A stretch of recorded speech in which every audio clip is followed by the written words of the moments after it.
Hello students, electromagnetic induction DPP3 ये DPP भी Faraday's law पे बेस्ड है और Faraday law का कॉन्सेप्ट अपने DPP2 में काफ़ी यूज़ किया हुआ है सिमिलर टाइप का DPP है इजी कैटेगरी में तो हम लोग क्विकली इसके सॉल्यूशंस को देखेंगे स्टार्ट करते हैं ना क्वेश्चन नंबर फर्स्ट से so first question is here it says, as shown in this figure, a copper coil of A, so that's copper coil, and a wire are placed on the surface of the paper.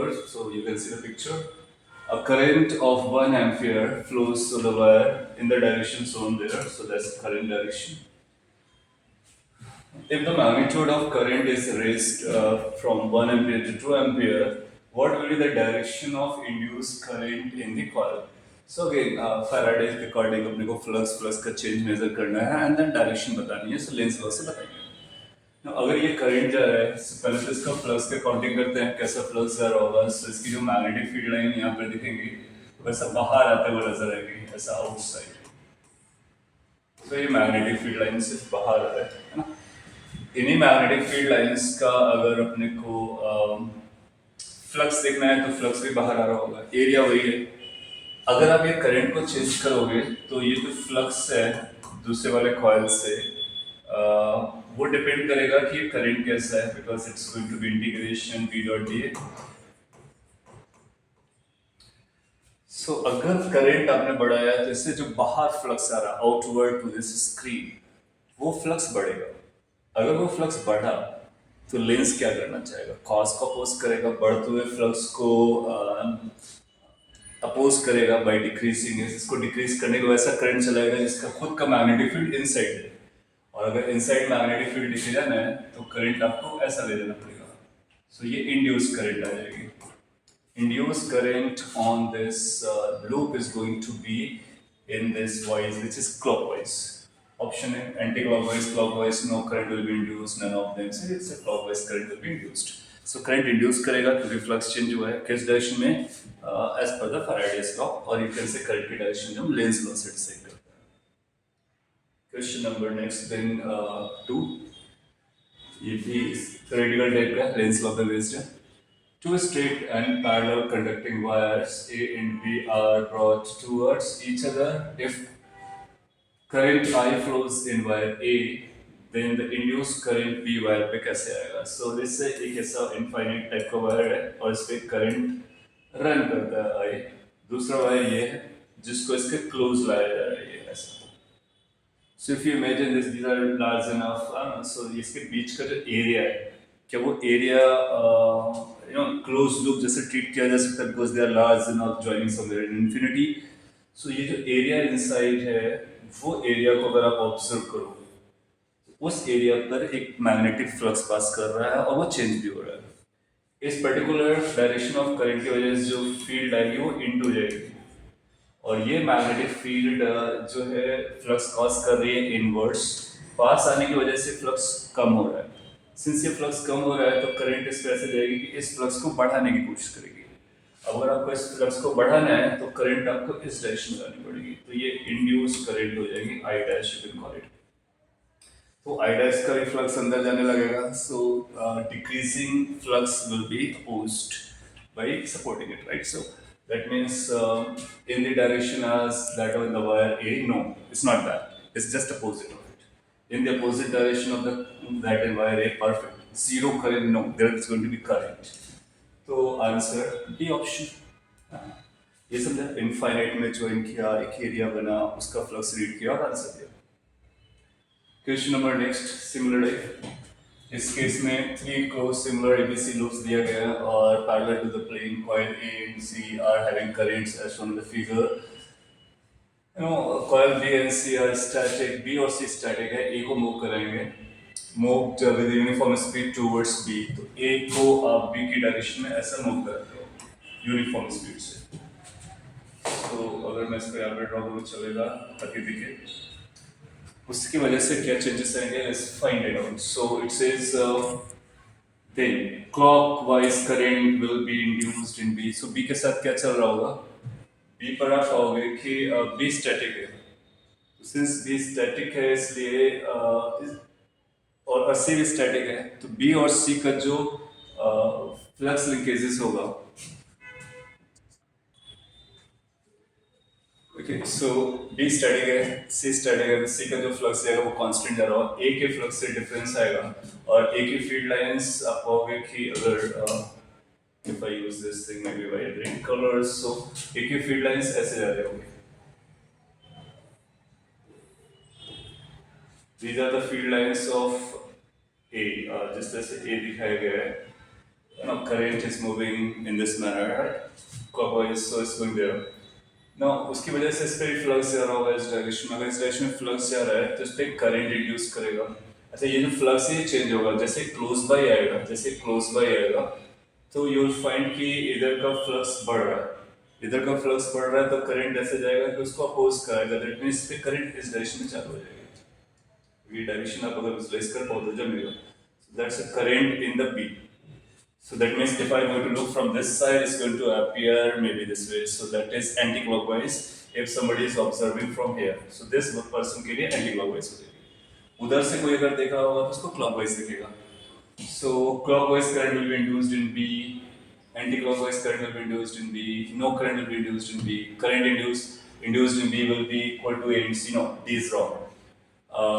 No current is induced, C is also wrong. So you can say C and D are not correct options. Now point आता है कि clockwise anti clockwise ही observer dependent है, तो इसमें ये चीज clear होनी चाहिए कि इधर से देखते हैं तो अगर इस ऑब्जर्व को माने इसके अकॉर्डिंग अपने को ये एंटी क्लॉकवाइज में दिखेगा, बी ऑप्शन करेक्ट कर देगा। अगर ऐसा बोलता है ऑब्जर्वर इस साइड है तो क्लॉकवाइज बोल देगा, इसके अकॉर्डिंग आप आंसर दे दो, B option is correct. Question number 4, इसमें भी ऑब्जर्वर की लोकेशन को लेकर के इशू है, तो फिर भी क्रक्स पॉइंट को समझ लेते हैं। क्रक्स पॉइंट है इसकी north pole of a bar magnet is moved up towards a coil rapidly and again it is moved up toward a coil slowly. So fast और slow में क्या difference आएगा वो इसका main point है, उसको समझ लेते हैं।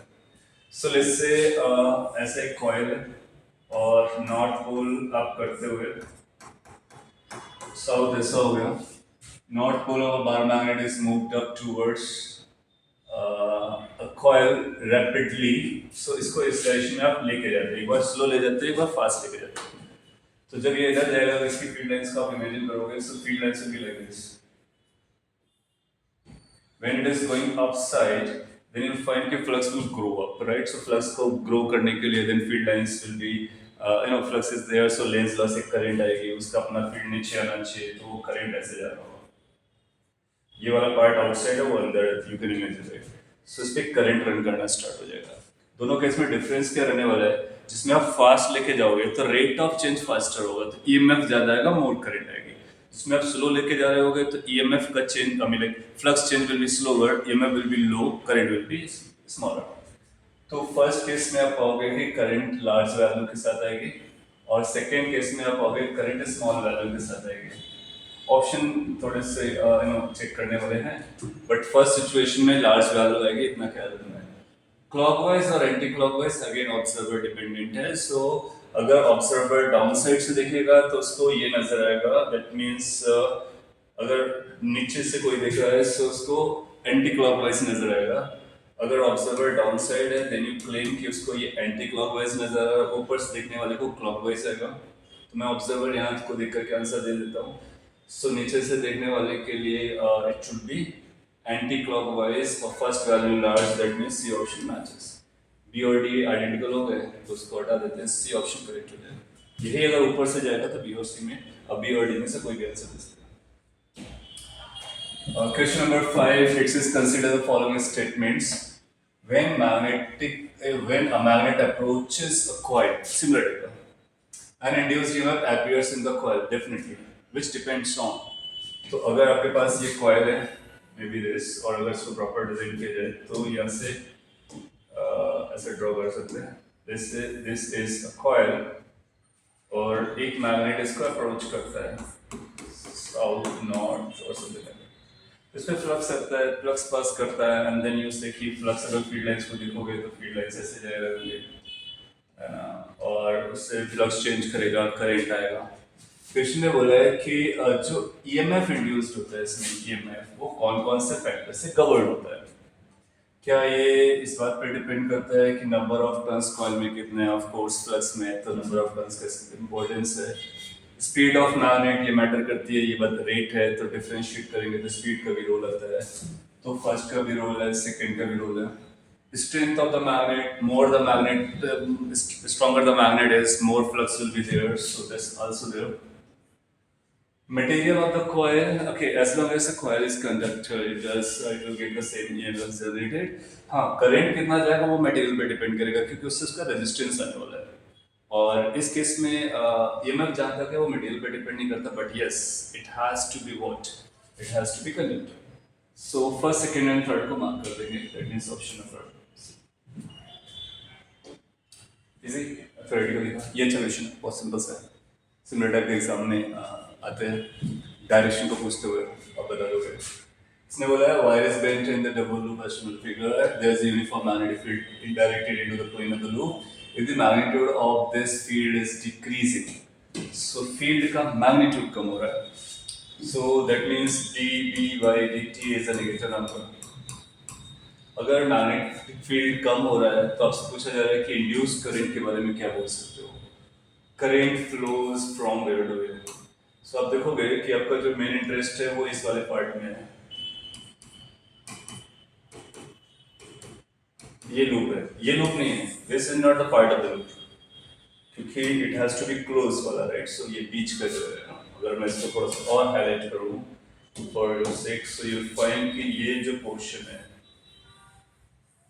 ये लूप है, ये वाला पोर्शन, बाकी लूप नहीं है, बाकी ओपन ओपन पार्ट है, लूप के लिए इसको क्लोज होने का, राइट। सो उस पॉइंट का अगर हम लोग यूज करते हैं तो पाएंगे कि ये जो फील्ड अंदर जा रहा है और वो कम हो रहा था, फ्लक्स अंदर जा रहा था, कम हो रहा था, तो लूप को क्या चाहिए कि इसको अपोज करना है। अपोज करने के लिए उसका खुद का फील्ड अंदर की तरफ जाना चाहिए, अंदर को ले जाने के लिए यू फाइंड उस पर करंट ऐसा आना चाहिए। So current has to be go from there, so that means A से B की तरफ जाएगा, फिर D से C की तरफ जाएगा।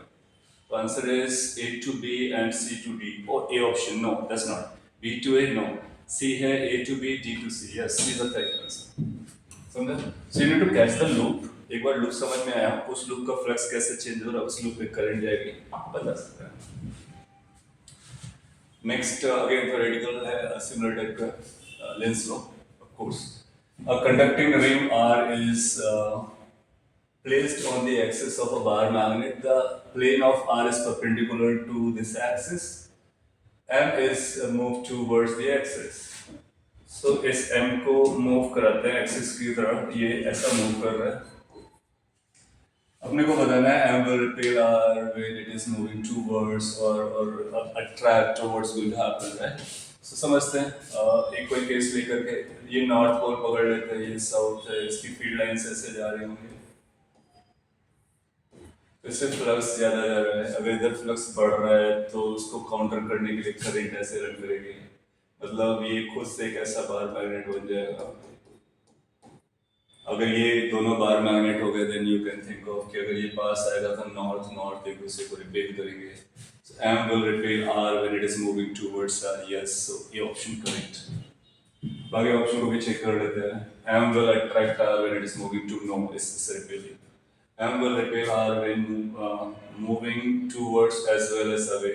अवे वाला केस देखते हैं, अवे केस में क्या होगा, जब ये दूर जा रहा होगा, दूर जा रहा होगा, उस केस में फ्लक्स कम हो रहा होगा तो करंट अदरवाइज चलेगी, तो ये ऐसा बनाएगा, इधर नॉर्थ बनाएगा, इधर साउथ बनाएगा। उस केस में जब आप इसको इधर ले जा रहे हो, keeping north and south like this, उस केस में ये दोनों अट्रैक्ट करेंगे, रिपेल नहीं करेंगे, तो रिपल्शन आएगा जब टूवर्ड्स आ रहा होगा।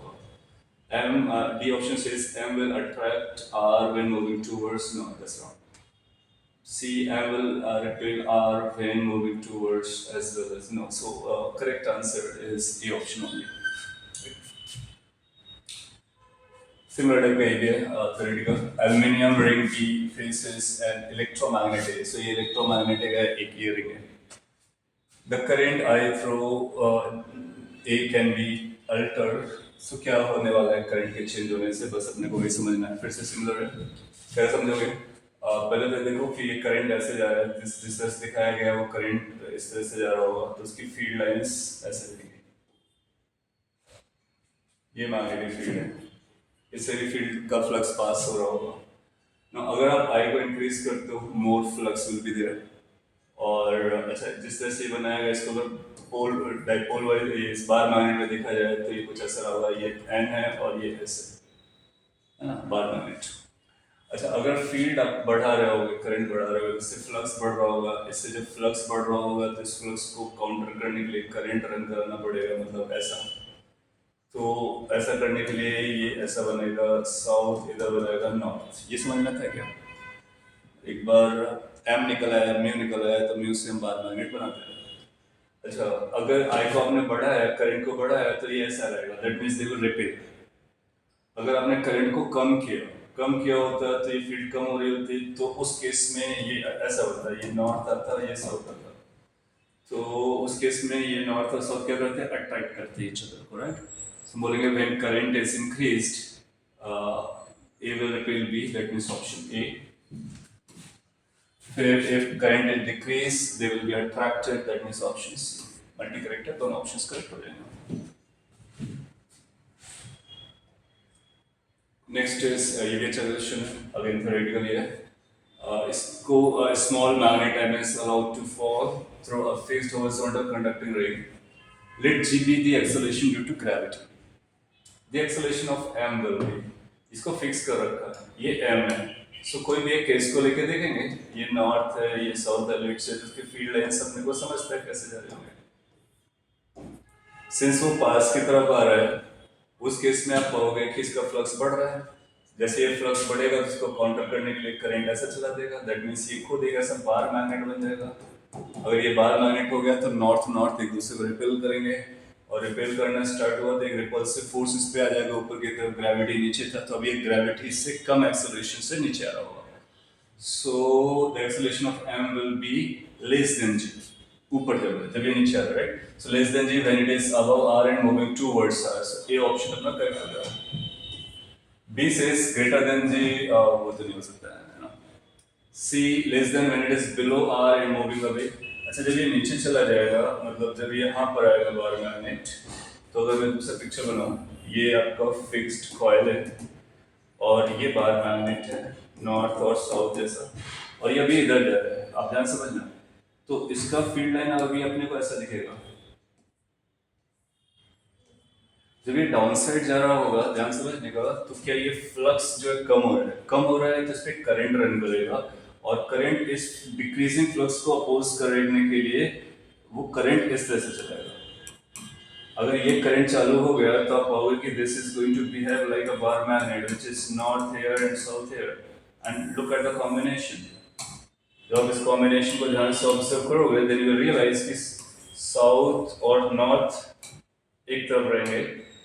तो उस केस में इसके एबीडी में कह रहा होगा, ये वेलोसिटी थी इसकी, इसके एबीडी में आप पाओगे कि mg नीचे था और अट्रैक्टिव फोर्स मैग्नेटिज्म का ऊपर आया। इफेक्टिवली इसका जो एक्सेलरेशन डाउन साइड है, इफेक्टिव एक्सेलरेशन जो डाउन साइड है, क्या वो g रहेगा या उससे ज्यादा या कम?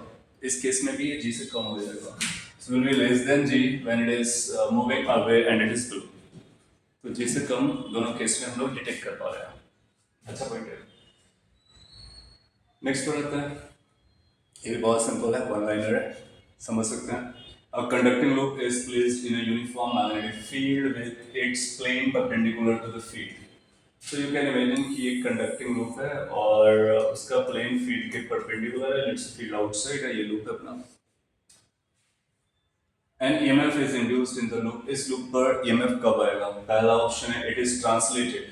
तो अगर आप इसको ट्रांसलेट कराओगे तो इसका एरिया नहीं चेंज हो रहा है, फील्ड नहीं चेंज हो रहा है, यूनिफॉर्म फील्ड है, और अगला पॉइंट के बीच का एंगल भी नहीं चेंज हो रहा है। सो ट्रांसलेशन से फ्लक्स तो पास करेगा बट फ्लक्स का चेंज नहीं आएगा। सो फ्लक्स का चेंज नहीं आएगा तो अपने को ईएमएफ नहीं आने वाला है। It is rotated about its own axis.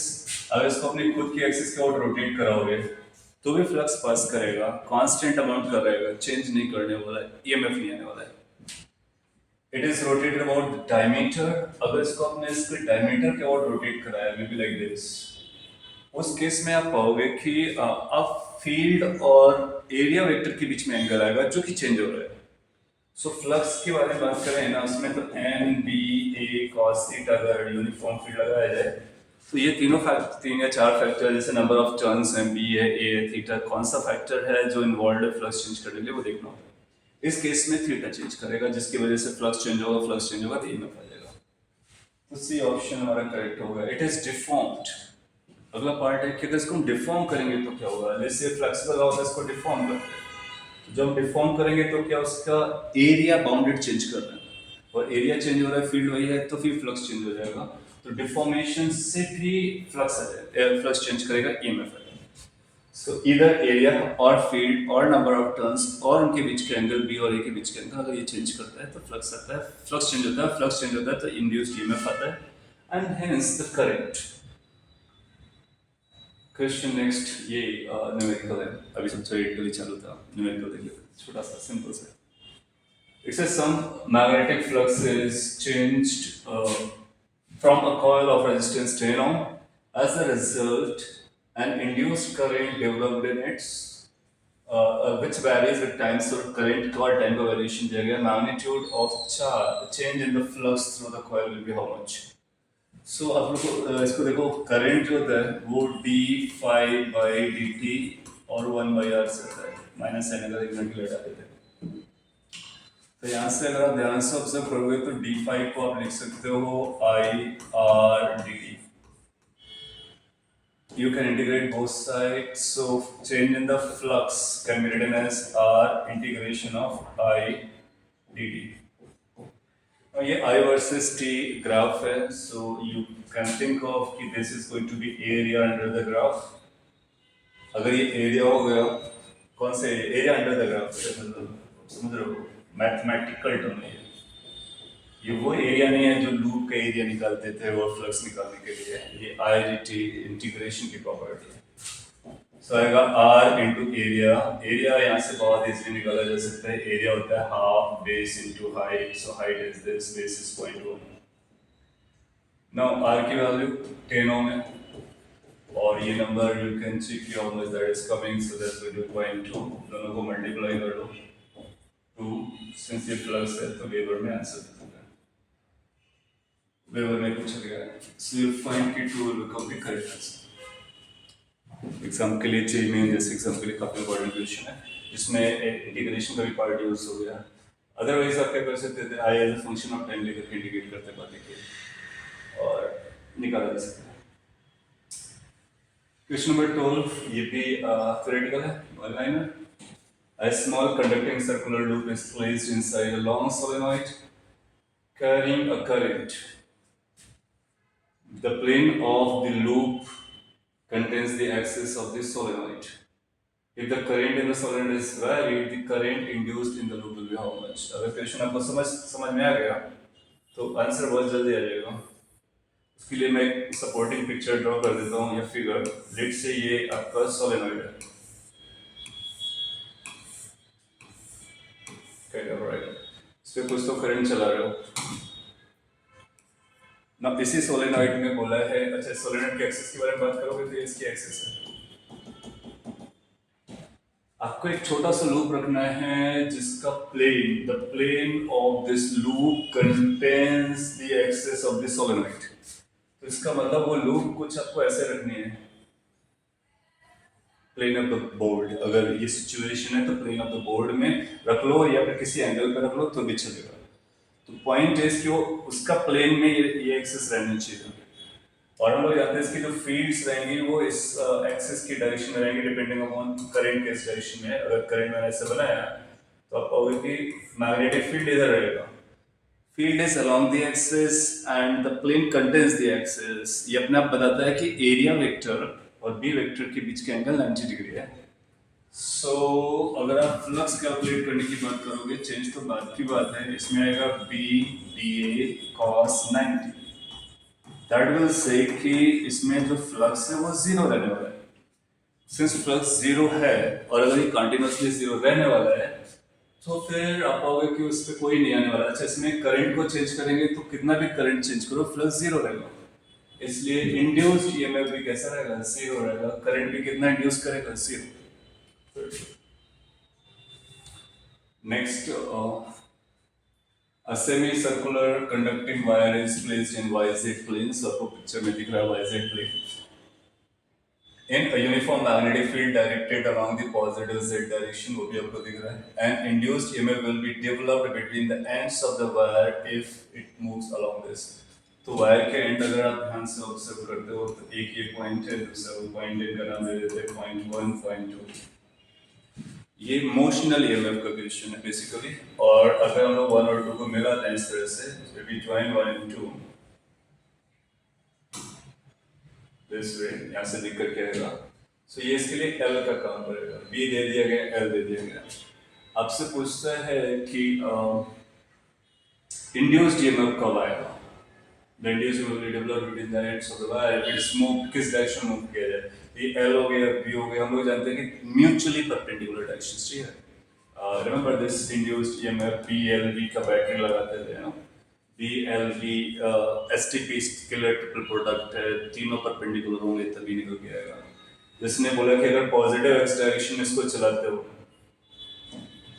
तीनों mutually perpendicular, B L B बिल्कुल आ जाएगा. पॉजिटिव वाई डायरेक्शन में लेके गए एल ओ बी पैरेलल हो जाएंगे, और जेड डायरेक्शन में ले गए तो एल बी और बी पैरेलल हो जाएंगे. उसमें केवल और केवल ईएमएफ आएगा जब आप तीनों को परपेंडिकुलर रखेंगे बी एल बी को, तो वो इस तरह से निकलता है. क्वेश्चन नंबर नेक्स्ट, जो कि कैलकुलेटिव है, इसके 5 पार्ट्स हैं. तो मैं आइडिया देता रहूँगा और कुछ के आंसर्स भी निकालता हूँ. इसमें बोला फ्लक्स अपने को बताया गया कैसे दिया गया है, और रेजिस्टेंस भी दे रखा है, and we need to find this points. So induced EMF, जैसे first part induced EMF that is going to be d5/dt. केवल मैग्नीट्यूड की बात करते हैं, माइनस हटा दिया चलेगा. d5/dt can be easily calculated from there, that is 0.4 into t square का 2t है plus 0.4, so that is d5/dt. किस टाइम पर उसने मांगा t equal to 2, so just place here, so आएगा 1.2 volt. पहला आंसर आ गया. सेकेंड पार्ट के लिए क्या करना है, the average induced EMF between this. Average का मतलब होता है change in the flux by total time. So ये instantaneous था. Average निकालोगे, E average that's going to be delta phi divided by delta t. ये कैसे आएगा? That means flux at t equal to 5 second minus flux at t equal to 0 divided by time. Time is 5 second. और 5 minus 0 can call it. इसको t को 5 रखेंगे और 0 रखेंगे तो ये टर्म आएगा, 5 रखने पे भी आएगा, तो कैंसिल आउट हो गया. अल्टीमेटली आ जाएगा 0.2 इंटू 5 का square plus 0.4 into 5 divide by 5. एक छोटा नंबर है जिसको एडजस्ट किया जा सकता है, 5 से कैंसिल आउट कर दो तो ये आ जाएगा 1 plus 0.4, so that is 1.4 volt. Basically average instantaneous value सब कैसे निकालते हो वही ये बता रहा हूँ अपने को. पार्ट थर्ड के बारे में अगर लोग बात करें, third part, charge pass through the loop between 0 to this. कितना चार्ज पास करेगा वो निकालना है, एवरेज करंट निकालना है. तो अगर अपने को टोटल चार्ज कैलकुलेट करना है, so we can find out कि delta Q is equal to delta phi divide by are,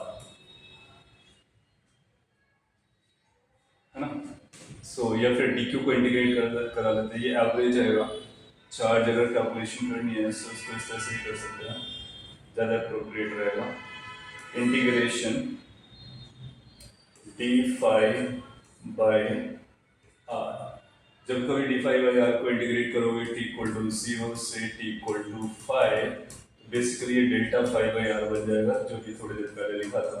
और डेल्टा फाई अभी निकाला हुआ है ना, तो जो डेल्टा फाई है उसको आर से डिवाइड करना है. अच्छा, डेल्टा फाई कितना आ रहा है, इन नंबर को आपस में मल्टीप्लाई करेंगे. ये 25 into 2, सो ये जाएगा 5 प्लस ये नंबर है 2 डिवाइड बाई आर कितना दिया जाएगा अपने को 0.4. इस नंबर को सिंप्लीफाई कर सकते हैं, 7 डिवाइड बाई 0.4 इतना अपने को चार्ज करना चाहिए. Question number next says average current in time intervals. How to get the average current? Remember that average current average current is the total charge phloem divide by total time. क्या यहाँ से total charge आ गया? क्या total time अपने को पता है? दोनों को यूज करेंगे, एवरेज के बारे में पता चल जाएगा कितना एवरेज करंट आने वाला है। लास्टली फोर्थ ये फिफ्थ पार्ट में पूछता है, फिफ्थ पार्ट, हीट प्रोड्यूस्ड कितना आएगा, हीट प्रोड्यूस कितना आएगा। अच्छा, हीट हीट प्रोडक्शन निकालने के लिए, हीट प्रोडक्शन निकालने के लिए अपने को प्रॉपर इंटीग्रेट करना पड़ेगा। So H is going to be basically integration I square R T, या फिर ई के फॉर्मूले से भी चले जाते हैं, ई कैलकुलेट कर लिया, right. So this could also be written as integration E square by R into d t. अभी क्या करना होगा, इस ई को रखेंगे, इसका स्क्वायर करेंगे, आर से डिवाइड करेंगे और इंटीग्रेट करेंगे 0 से 5 तक, जो कि आप इजीली मैनेज कर सकते हो। इसको जब प्रॉपर्ली कैलकुलेट करोगे तो आपको 0 से 5 सेकेंड में कितना हीट प्रोड्यूस हो वो निकल के आएगा। इसको हम लोग आई स्क्वायर आर भी कर सकते थे, R D T, D T है इसके, क्योंकि उसके लिए फिर आपको आई निकालना पड़ेगा। सो इसको आर से डिवाइड कर दो, आई वाली बात देखिए, राइट। सो यहाँ से हम लोग हीट निकाल सकते हैं। Calculate it, find the answer and you can comment what the answer is. Next is question number 15. So 15 check करते हैं। It says a wire loop confined in a plane is rotated in its own plane with some angular velocity. A uniform magnetic field exists in the region. Find the EMF induced in the loop. So ये इसी plane में confined है और ये खुद की axis के about उसी plane में ओमेगा से rotate किया जा रहा है और कोई मैग्नेटिक फील्ड यहाँ पर एग्जिस्ट करती है, किसी भी डायरेक्शन में होगी। तो कैसे फ्लक्स पास कर रहा होगा, हो सकता है इससे फ्लक्स पास कर रहा हो अगर इनका फील्ड लाइन से ऐसे क्रॉस कर रहे होंगे, किसी एंगल पे होंगे, तो फ्लक्स में नॉट बी जीरो, बट क्या ऐसे D five by D T zero आने वाला है। D five by D T zero होगा, इसलिए एमएफ कितना रहेगा, जीरो, क्योंकि फ्लक्स चेंज ही नहीं होगा। फ्लक्स में भी passing, may be flux is zero, in either way change in flux is going to be zero, इसलिए हम बोलेंगे कि induced EMF is going to be zero. That's quite simple. Question number 16 says a closed circular loop of these many turns of mean diameter is known, having a total resistance of this is placed with its plane at right angle to a magnetic field, strength of this Tesla. Calculate the quantity of electric charge passing through it when the coil is turned. Similar type of question DDP2 में भी था। So right angle to the plane है, इसका मतलब है कि ये ऐसा लूप है और फील्ड आपका ये है, प्लेन के परपेंडिकुलर है और 180 डिग्री से टर्न करने का मतलब हुआ है जो हम लोग चार्ज निकाल रहे होंगे उसमें 2 टाइम्स NBA बाई आर लगा देंगे। 180 टू का फैक्टर 0, 180 देन अपोजिट वेक्टर का सब्ट्रैक्शन, बेसिकली ऐसा बोल सकते हो। सो हालांकि फ्लक्स वेक्टर नहीं है, B डॉट डी ए आएगा, उसकी वजह से वो यहाँ से कैलकुलेट किया जाता है। तो find answer, you can easily solve to find the answer, simple question. Question number 17 says a hard pacing device consists of a coil of these many turns, this just inside the body with a coil of these many turns in the centimeter concentrically just outside the body. Calculate the induced EMF in the internal coil. So, if 1 ampere current collapses in 10 milliseconds, तो ये क्या बोलना चाह रहे हो, समझो तुमने? एक कॉइल है और जस्ट क्लोज प्लेन में, पैरेलल प्लेन में दूसरा कॉइल है, इस पे करंट गया, वो करंट चेंज हुआ, इससे कितना फ्लक्स जाएगा वो निकालना है, तो उससे EMF निकालना है, राइट। सो हम बोलेंगे कि जो EMF इंड्यूस्ड आएगा, निकालने का क्या तरीका है ना, एक्सप्लेन द फॉर्मूला। सो इसका फील्ड हमको चाहिए होगा अंदर वाले पॉइंट पे, जो किया जाएगा mu not I the current divided by D upon D T, बाहर लगा लेता हूँ, बाद में इसको अप्लाई कर देंगे, D upon D T of B dot D A करके लिखेंगे ना। So D upon D T of mu not I 2 into radius, कौन सा रेडियस, ये बड़ा वाला रेडियस, लेट से बड़ा वाला रेडियस इज ए, जो कि अपने को 2 सेंटीमीटर दिया गया है, 2 सेंटीमीटर दिए गए। अच्छा, इसमें नंबर ऑफ टर्न्स भी हैं कितने, 1000, so number of turns N1 को यूज करते हैं into the area of this thing, इसके एरिया से मल्टीप्लाई करेंगे, इसके नंबर ऑफ टर्न्स लेट से N2 है, उसके एरिया पाई बी स्क्वायर है, जहाँ पे बी छोटा वाला रेडियस है, जो कि अपने को 1 mm दिया गया है। जस्टिफाई करने के लिए बी 1 mm है, जो कि बहुत छोटा है, तो ये किया जा सकता है। तो इसको आप प्रॉपर कैरी फॉरवर्ड करेंगे तो आएगा mu not n1 n2 pi B square divide by twice into delta I by delta D, ये D I by D T, इधर भी करंट कितना लैप्स किया है 1 एम्पियर, कितने टाइम में 10 मिली सेकेंड्स में, तो यहाँ 1 एम्पियर रखेंगे, यहाँ 10 मिली सेकेंड्स कर देंगे, और n1 के प्लेस पे 1000, n2 के प्लेस पे 50, r1 रेडियस जिसको b बोला गया है, b इज 1 mm का रेडियस, और दूसरा अपने को पता है a कांस्टेंट, तो ये सॉल्व करेंगे, इन नंबर्स को सॉल्व करना है, सॉल्व करने के बाद एक आंसर आ जाएगा, and you can check the answer from the module or you can comment on the comment section. So this is GPP3, that is based on the Faraday's law, Lenz's law. काफ़ी conceptual रहा, तो अगर आपको समझ आए, that's the purpose. Thank you.